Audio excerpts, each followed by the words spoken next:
উসমান ইবনে মাসউদ রাদিয়াল্লাহু তাআলা আনহু আল্লাহর হাবিব মুহাম্মদ রাসূলুল্লাহর সামনে বসা অবস্থা। এমন সময় দেখলেন আল্লাহর হাবিব মুহাম্মদ রাসূলুল্লাহ সাল্লাল্লাহু আলাইহি ওয়াসাল্লাম উপরের দিকে মাথা উঠাইতেছেন, ডান দিক বাম দিক তাকাইতেছেন, আর চেহারা মুবারক থেকে ঘাম জড়াইতেছে। উসমান ইবনে মাসউদ রাদিয়াল্লাহু তাআলা আনহু বলেন, ওগো আল্লাহর হাবিব, আমি শুনেছি যখন জিবরাইল আসে তখন আপনার অনেক কষ্ট হয়, যার কারণে ঘাম বাহির হয়। সম্ভবত আপনার কাছে এই মুহূর্তে কোরআন নাজিল হয়েছে। বলেন না আল্লাহু আকবার।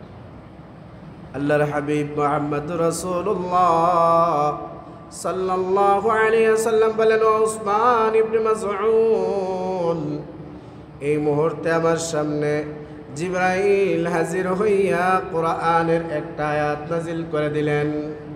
আয়াতটা কি? ইন্নাল্লাহা ইয়া'মুরু বিল আদলি ওয়াল ইহসান ওয়া ইতা'i যিল কুরবা ওয়া ইয়ানহা আনিল ফাহশা'i ওয়াল মুনকারি ওয়াল বাগই يعظكم لعلكم تذكرون।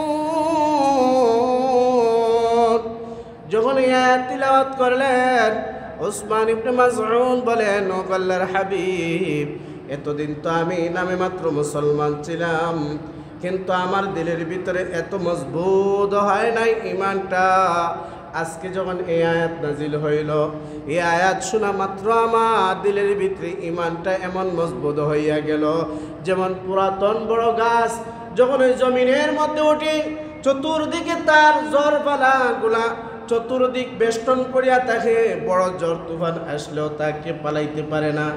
এমনভাবে উদাহরণ দিয়া বুঝাইলেন, ও আল্লাহর হাবিব, এতদিন তো আমি মুখে মুখে মুসলমান ছিলাম, কিন্তু দিলের ভিতরে ঈমানের এত নূর ছিল না, ঈমানের এত পাওয়ার ছিল না।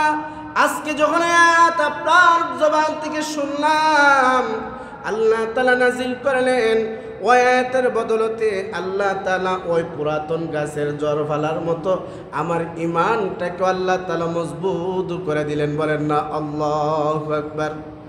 কেমন আল্লাহ তাআলা এই আয়াতের মধ্যে কি রাখছেন?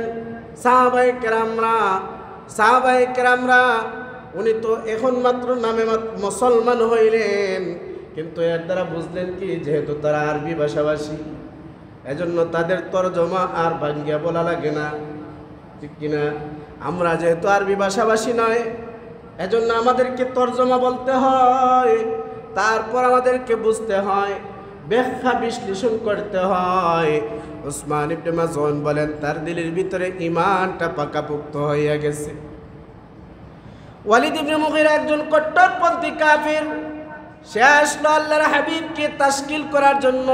কি তাশকিল করবে? যাতে মানুষদের কাছে কালিমার দাওয়াত না পৌঁছান। আয়েশা বলতেছে, ও মুহাম্মদ, তুমি যদি আরবের রাজত্ব চাও তাহলে তোমাকে অর্ধেক রাজত্ব দেওয়া হবে, তারপরে তুমি ইসলামের দাওয়াত দিবা না, কালিমার দাওয়াত দিবা না।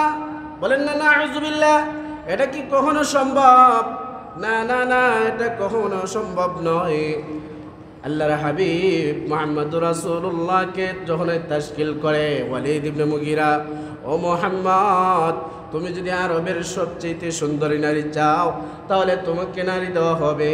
কিন্তু আল্লাহর হাবিব তার দিকে তাকানো নাই। আয়াত নাজিল হইয়া গেছে, আয়াত তিলাওয়াত করে দিলেন, ইন্নাল্লাহা ইয়া'মুরু বিল আদলি ওয়াল ইহসান ওয়া ইতা'i যিল কুরবা ওয়া ইয়ানহা আনিল ফাহশা'i ওয়াল মুনকারি ওয়াল বাগই ইয়া'যুকুম লা'আল্লাকুম তাযাক্কারুন। এই আয়াত যখন নাজিল হইয়া গেল, আল্লাহর হাবিব তার কানের কাছে বলে দিলেন।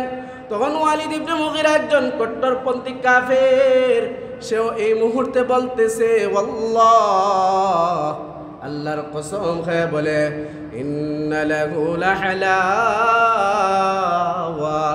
মুহাম্মদ যা বলে তার মধ্যে মিষ্টতা আছে। ওয়া ইন্না আলাইহি লাতালাওয়া, মুহাম্মদ যা বলে তার মধ্যে মাধুর্যতা আছে, বলেন না আল্লাহু আকবার। ওয়া ইন্না আলাইহি লামুরিকুন, মুহাম্মদ যা বলে তার শিকড় আছে। কি আছে? শিকড় আছে, অর্থাৎ জড় আছে, মূল আছে।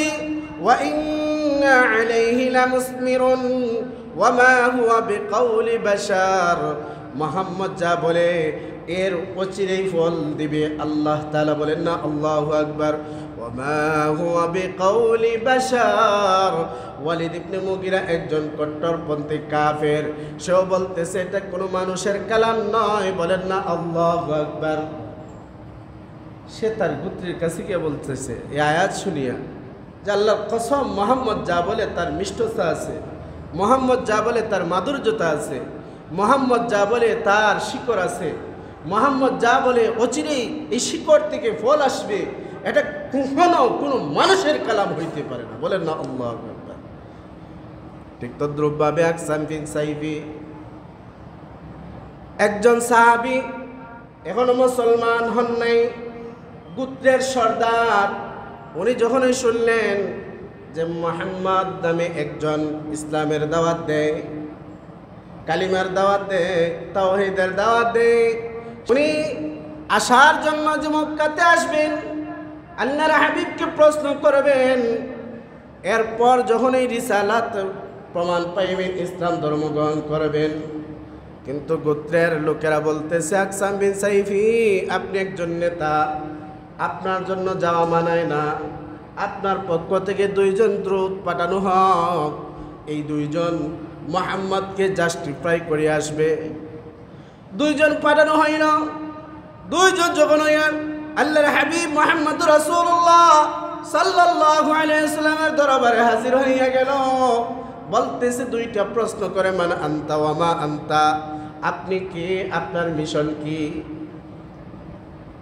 আপনার আমাকে জিজ্ঞাসা করলে কেউ যদি বলে আপনার নাম কি, তাহলে আমার নামের আগে যত টাইটেল আছে সবগুলা বলতাম। বলতেছে মান আনতা, আপনি কি? আল্লাহর হাবিব এত টাইটেল বলেন নাই, বলেন আনা মুহাম্মদ, বলেন না আল্লাহু আকবার। ওয়া মা আনতা, আপনার মিশন কি? বলে আমার মিশন হইল লা ইলাহা ইল্লাল্লাহু মুহাম্মাদুর রাসূলুল্লাহ সাল্লাল্লাহু আলাইহি ওয়াসাল্লাম, এই কালিমার দাওয়াত দেওয়া, আল্লাহর দিকে ডাকা, জাহান্নাম থেকে বাঁচাইয়া জান্নাতওয়ালা বানাইয়া দেওয়া। যখন এই 2 কথা প্রশ্ন 2 কথায় দিয়া উত্তর দিলেন, এখন আল্লাহর হাবিব এই আয়াতখানা তিলাওয়াত করে দিলেন। এই দূতদ্বয় বলতেছে, ও আল্লাহর হাবিব, আপনি যে আয়াতখানা তিলাওয়াত করলেন এটা আমাদেরকে বারংবার শোনান, যাতে আমাদের মুখস্থ হয়, আমাদের নেতা আকসাম বিন সাইফের কাছে যাতে কি আমরা বলতে পারি। আল্লাহর হাবিব বারংবার তিলাওয়াত করলেন, তিলাওয়াত করাতে তাদের মুখস্থ হয়ে গেল।